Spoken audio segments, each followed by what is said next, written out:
મિત્રો તમે જે ફોટા તમે જોઈ રહ્યા છો એ છે અર્જુન ઠાકોરના અને ગબર ઠાકોરના, બરોબર.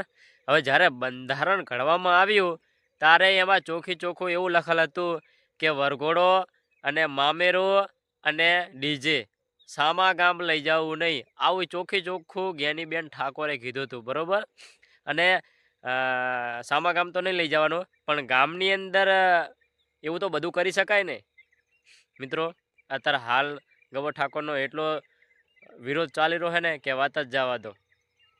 તેમાં તો મિત્રો અલ્પેશ ઠાકોરે અમથા તમને ગાંધીનગર નહીં બોલાયા હોય. શાના માટે બોલાયા હતા? શિક્ષણના કારણે. તમે પહેલાં હરખો તમે જે હોડ મુદ્દા મૂક્યા ને એ તમે પૂરા હરખી રીતે વાંચ્યા જ નહોતા, બરાબર. એટલા માટે આપણું આખું શિક્ષણ રહ્યું આખું નબળું હોય, બરાબર. અને અત્યારે હાલ ગબર ઠાકોરનો એટલો વિરોધ થઈ રહ્યો છે કે વાત જ જવા દો. ગબર ઠાકોરને એમ કહી રહ્યા છે કે 11 લાખ તારે દંડ મૂકવો પડશે, તારી જે ચાની એજન્સી છે એ તારે બંધ કરવી પડશે, આવા લોકો કહી રહ્યા છે મિત્રો.